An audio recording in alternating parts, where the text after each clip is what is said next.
और सीधे रुख करते हैं यहाँ पर गोरखपुर, जहां पर मुख्यमंत्री योगी आदित्यनाथ मीडिया से बात कर रहे हैं।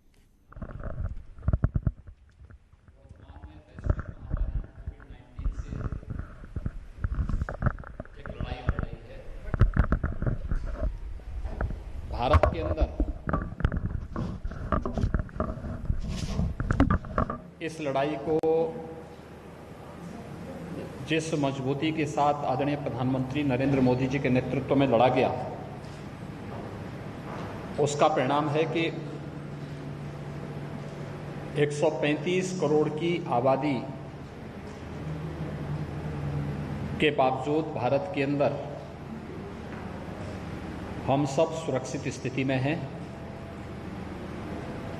और अगर मैं दुनिया और भारत के उन महत्वपूर्ण आंकड़ों को प्रस्तुत करूं, भारत की आबादी है 135 करोड़। भारत में कुल पॉजिटिव जो केसेस हैं वह 28 लाख से ऊपर हैं। जो अब तक रिकवर हुए हैं, लगभग 21 लाख से ज़्यादा लोग अब तक रिकवर होकर के जा चुके हैं, स्वस्थ होकर जा चुके हैं, और 7 लाख के आसपास अभी एक्टिव केस हैं। मृत्यु भारत के अंदर लगभग 55,000 के आसपास है।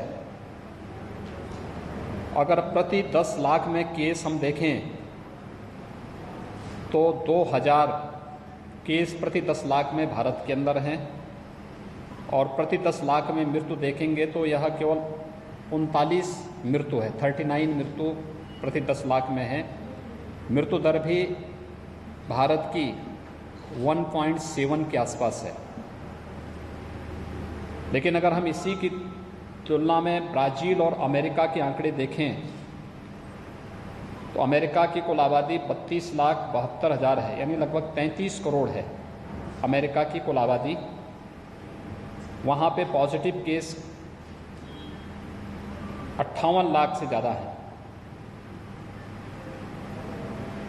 एक्टिव केस अभी भी वहाँ पर 25 लाख से ज़्यादा है। मृत्यु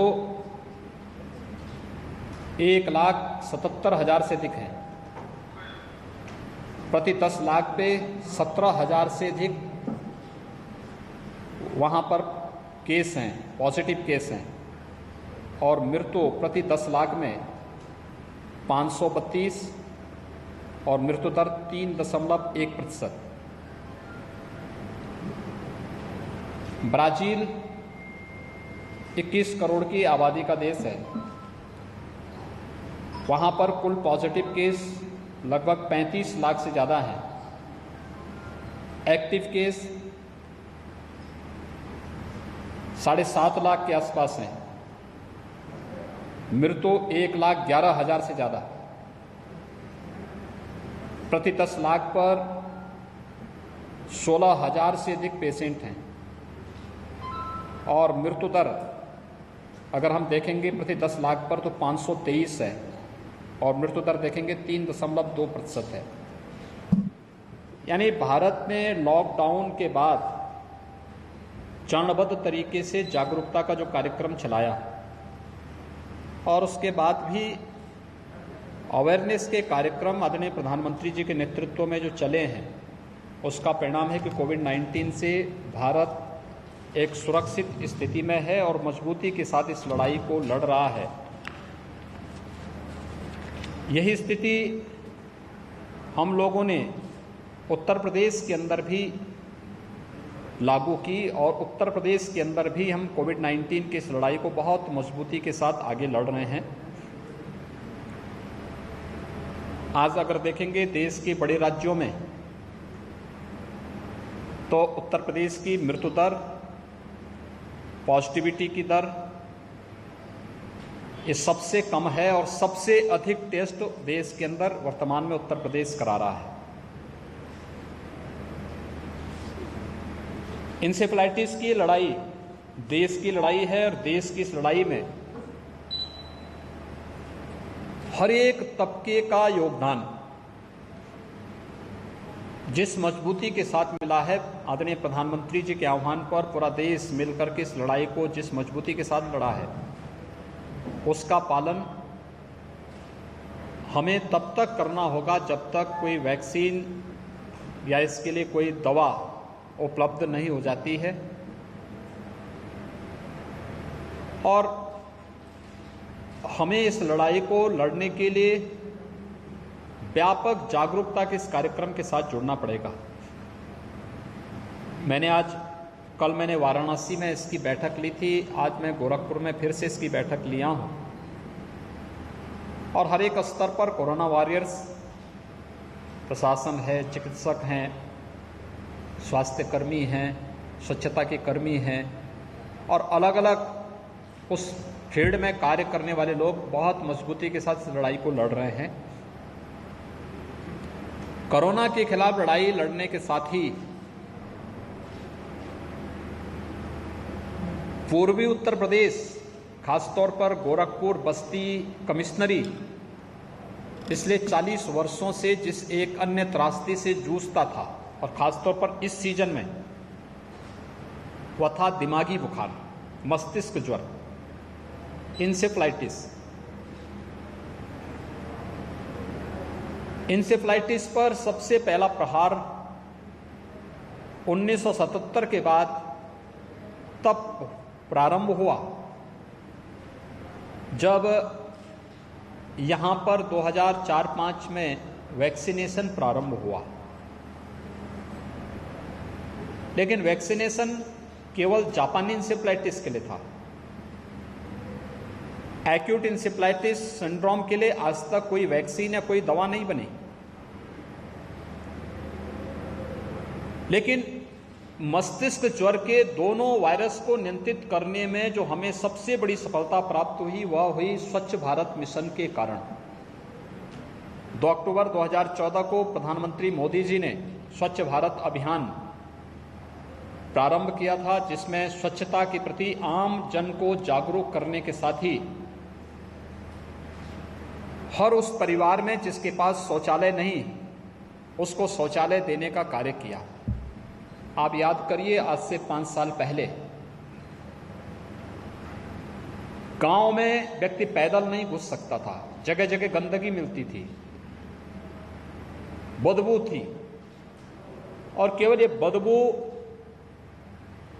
वहीं के वातावरण को खराब नहीं करती थी, जन स्वास्थ्य को व्यापक प्रभावित करती थी। दूसरा, खुले में शौच नारी गरिमा के प्रतिकूल भी था। लेकिन आज स्वच्छ भारत मिशन का परिणाम किस रूप में सामने आया। अकेले उत्तर प्रदेश में पिछले 5 वर्ष के दौरान 3 करोड़ से अधिक टॉयलेट बने और इसमें पिछले 3.5 वर्षों के दौरान 2 करोड़ 61 लाख से अधिक शौचालय बनाने का काम हुआ है। प्रत्येक उस परिवार को देने का कार्य हुआ जिसके पास शौचालय नहीं थे। और यहीं से प्रारंभ होती है इंसेफ्लाइटिस के खिलाफ लड़ाई की, जो मजबूत लड़ाई हम लोगों ने लड़ी। और वही आंकड़े आज लेकर के मैं आपके पास आया हूं कि ये मीडिया के संज्ञान में भी आना चाहिए कि वास्तव में एक एपिडेमिक जो 40 वर्षों से प्रतिवर्ष 1000, 1200, 1500 बच्चों को समय निकल रही है। अगर हम लोग एक मिशन मोड में कार्य ले लें, उसका कैसे उन्मूलन किया जा सकता है, इंसेफ्लाइटिस के खिलाफ लड़ी गई लड़ाई उसका एक उदाहरण है। और मुझे लगता है सबसे बड़ा कारगर उपाय उसमें स्वच्छ भारत मिशन का रहा। इसके साथ ही हम लोगों ने 2017 में स्वास्थ्य विभाग के नेतृत्व में एक अंतर विभागीय समन्वय का एक कार्यक्रम प्रारंभ किया। स्वास्थ्य विभाग को नोडल विभाग बनाया और अंतर विभागीय समन्वय के माध्यम से हमने इस लड़ाई को प्रारंभ किया। नगर विकास और ग्राम्य विकास, पंचायती राज को स्वच्छता, सैनिटाइजेशन और शुद्ध पेयजल की आपूर्ति की जिम्मेदारी दी गई। स्वास्थ्य विभाग और चिकित्सा शिक्षा विभाग को स्वास्थ्य के जागरूकता के साथ साथ निचले स्तर पर यानी पीएचसी स्तर पर, सीएचसी स्तर पर स्वास्थ्य की सुविधा लोगों को प्राप्त हो सके, इसके लिए उन्हें मानसिक रूप से तैयार किया गया और इनकी सबकी स्थापना वहां पर कराई गई। प्राथमिक स्वास्थ्य केंद्रों में, सामुदायिक स्वास्थ्य केंद्रों में जहां पर ज्यादा केसेस थे वहां पर मिनी पीको की भी स्थापना की गई, पीडियाट्रिक्स के आईसीयू की स्थापना की गई। गोरखपुर और बस्ती कमिश्नरी के हर डिस्ट्रिक्ट हॉस्पिटल में 12 से 15 बेड का आईसीयू बनाया गया। सर्विलांस सिस्टम को मजबूत किया गया। शुद्ध पेयजल की आपूर्ति की व्यवस्था की गई। अवेयरनेस के कार्यक्रम चले, ट्रेनिंग के कार्यक्रम चले। महिला और बाल विकास के द्वारा व्यापक पैमाने पर पुष्टाहार के कार्यक्रमों को सफलतापूर्वक उन लोगों तक पहुंचाने का कार्यक्रम हुआ। बेसिक शिक्षा विभाग ने अवेयरनेस के कार्यक्रम प्रारंभ किए और आज उसका परिणाम था कि हम लोगों ने बीमारी और मौत के ऊपर काफी हद तक नियंत्रण प्राप्त किया है। मेरे पास जो आंकड़े हैं, अगर मैं गोरखपुर के ही पिछले 4 साल के आंकड़े आपके सामने प्रस्तुत करूं, एक्यूट इंसेफ्लाइटिस से आप देखें कैसे वर्ष दर वर्ष हम इसको नियंत्रित करते गए। एक्यूट इंसेफ्लाइटिस सिंड्रोम 2016 699 केस आते हैं, 136 की मौत होती है। 2017 केस आते हैं 875, लेकिन मौत 119। 2018 में 440 कुल केस आते हैं, मौत होती है 41। 2019 कुल 265 केस आते हैं और मौत होती है 15 की। और 2020 में कुल 80 एक्यूट इंसेफ्लाइटिस के केस आए हैं जिसमें 6 मौत होती है। ये गोरखपुर बस्ती कमिश्नरी का समग्र वो है, यानी 7 जनपद जो ज्यादा इससे ग्रसित थे उनकी ये कुल डाटा है। जापानी इंसेफ्लाइटिस में भी इसी प्रकार से आप देखेंगे 2016 में 36 पेशेंट ग्रसित होते हैं, 9 की मौत होती है। 2017 में 51 ग्रसित होते हैं, 9 की मौत होती है। 2018 में 47 ग्रसित होते हैं, 3 की मौत होती है। 2019 में 32 ग्रसित होते हैं, 5 की मौत होती है। 2020 में 6 ग्रसित होते हैं, 1 मौत होती है। यानी ये लगातार वह मौत के आंकड़े नीचे की ओर जा रहे हैं और ये चीजें इस बात को बताती हैं कि इंसेफ्लाइटिस पर काफी हद तक नियंत्रण करने में सफलता प्राप्त हुई है। इसमें अंतर विभागीय समन्वय के साथ साथ लोकल स्तर पर आंगनबाड़ी, आशा वर्कर, स्वास्थ्य कर्मियों और प्रत्येक स्तर की निकायों ने, ग्राम पंचायतों ने, स्थानीय निकायों ने भी इस कार्यक्रम में अपना योगदान देकर के जो इस मिशन को सफल बनाया है, उसका परिणाम है कि अगर 2016 की से हम तुलना करें तो 2016 की तुलना में 2020 में मौत के आंकड़े 90 से 95% कम हुए हैं। और ये अपने आप में एक सफलतम कहानी पूर्वी उत्तर प्रदेश की दिमागी बुखार के प्रति इस लड़ाई को सामने रखते हुए दिखाई देता है। अगर मैं पूरे उत्तर प्रदेश के आंकड़ों को आपके सामने प्रस्तुत करूं तो ये आंकड़े हमारे सामने और भी अच्छे ढंग से सामने आ जाते हैं। 2019 में एक्यूट इंसेफ्लाइटिस के कुल 816 पेशेंट सामने आए थे, जिनमें 34 की मौत हुई। और 2020 में कुल 396 पूरे प्रदेश से एक्यूट इंसेफ्लाइटिस के पेशेंट आते हैं, जिनमें 12 की कुल मौत होती है। जापानी इंसेफ्लाइटिस से पूरे प्रदेश में 2019 में 50 पॉजिटिव केस आते हैं, जिनमें से 4 की मौत होती है। 2020 में कुल 19 पेशेंट आते हैं, जिनमें से दो की मौत होती है। मलेरिया में कोई मौत नहीं है। डेंगू में पिछले वर्ष इस समय तक 135 पेशेंट आ गए थे, 2 की मौत हुई थी। इस बार 32 पेशेंट आए थे, सभी रिकवर होकर के जा चुके हैं। ऐसे चिकनगुनिया और कालाजार का भी है। सभी को पूरी तरह नियंत्रित करने में इस बार व्यापक पैमाने पर हम लोगों ने पूरे लॉकडाउन के दौरान और उसके बाद भी स्वच्छता को, सैनिटाइजेशन को इसका एक पार्ट बनाया। दूसरा जो हमें सबसे बड़ी मदद मिली वह है कि लॉकडाउन के बाद जब हम अनलॉक में आए, ये जितने भी वेक्टर बॉर्न डिजीज हैं, ये विषाणु जनित बीमारियां जितनी भी हैं, चाहे वह इंसेफ्लाइटिस हो, मलेरिया है, डेंगू है, कालाजार है, चिकनगुनिया है, इन सबको लेकर के व्यापक जागरूकता के कार्यक्रम के साथ साथ इस पर प्रभावी अंकुश लगाने के लिए प्रदेश सरकार ने एक अन्य कार्यक्रम को लिया कि हम लोग साप्ताहिक बंदी अब किसी अन्य दिन नहीं, शनिवार रविवार को करेंगे।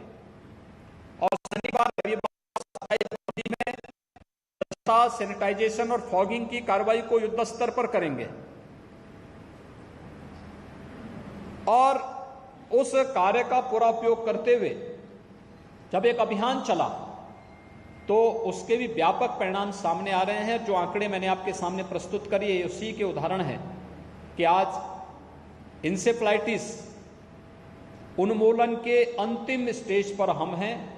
और अगर हम लोग 1-2 वर्ष इसको और इसी गति के साथ आगे बढ़ा दें, अंतर विभागीय समन्वय के माध्यम से, जनप्रतिनिधियों के सहयोग से, आम जन की सहभागिता से, तो निश्चित ही कहा जा सकता है कि 40 वर्षों से जो मासूम तड़प तड़प करके यहाँ पर असमय मौत के गाल में समा जाते थे, काल के गाल में समा जाते थे, हमेशा के लिए इंसेफ्लाइटिस यानी दिमागी बुखार को और हर प्रकार के वेक्टर बॉर्न डिजीज को हम लोग समाप्त कर सकते हैं। और एक सफलतम कहानी इंसेफ्लाइटिस उन्मूलन की पूर्वी उत्तर प्रदेश गोरखपुर से, बस्ती कमिश्नरी से हम लोग देश और दुनिया के सामने रखने में सफल हो सकते हैं। और ये सफलतम कहानी का उदाहरण इस रूप में हम लोगों ने आज आपके सामने मुझे प्रस्तुत करना मैंने उचित समझा, इसलिए मैंने आपके सामने ये मामले यहाँ रखे हैं।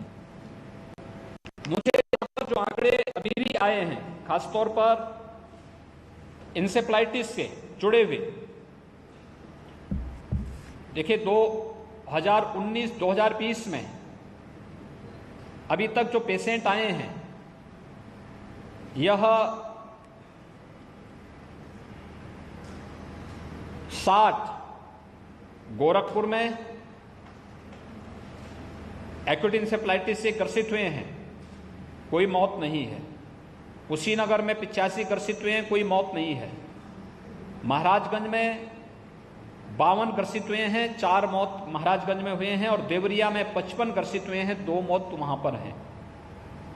ऐसे ही जापानी इंसेफ्लाइटिस का है, 5 गोरखपुर में ग्रसित हुए हैं, सभी रिकवर हो गए। कुशीनगर एकदम ठीक है।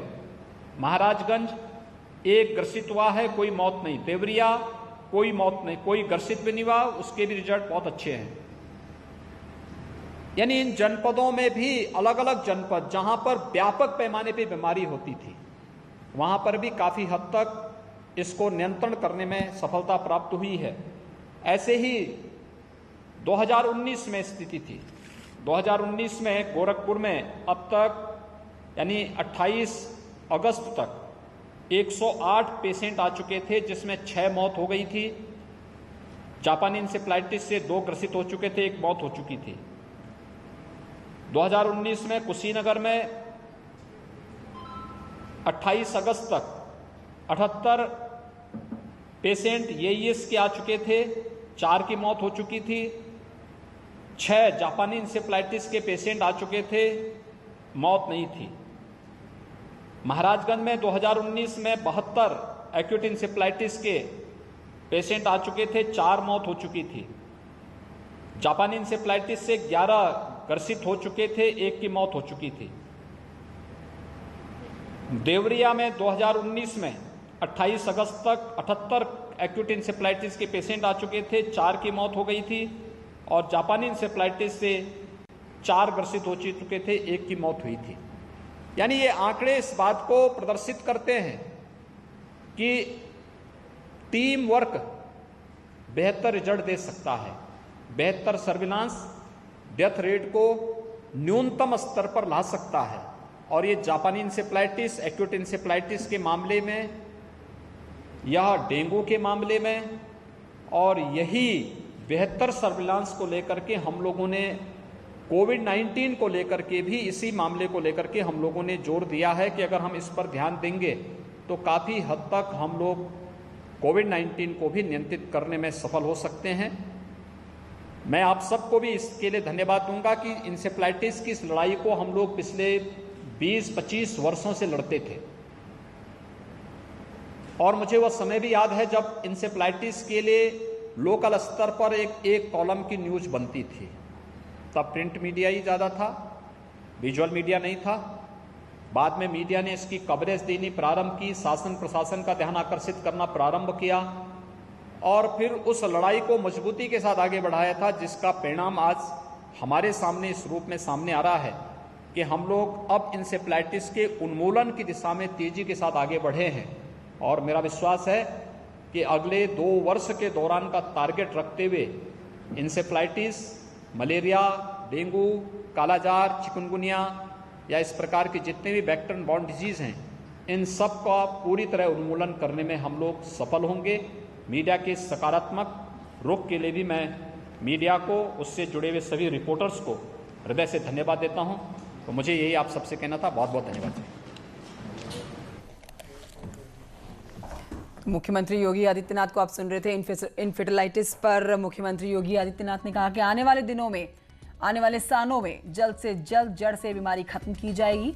स्वच्छता एक बहुत बड़ा हथियार है इस बीमार से लड़ने का, और उसी दिशा में उत्तर प्रदेश सरकार ने कदम आगे बढ़ाए हमेशा। और सबसे ज्यादा स्वच्छता रखना और टॉयलेट्स बनाना योगी सरकार में ही पूरा किया गया है टारगेट। और सबसे पहले आप योगी आदित्यनाथ को जब सुन रहे थे, उन्होंने साफ कहा कि पूरे देश की भूमिका की वो सराहना करते हैं, तारीफ करते हैं कि कोरोना से लड़ाई में किस कदर से भारत ने अपनी एक मजबूत भूमिका निभाई है। इसी के साथ एक छोटे से ब्रेक लिए यहां पर रुक रहे हैं, जल्द लौटेंगे।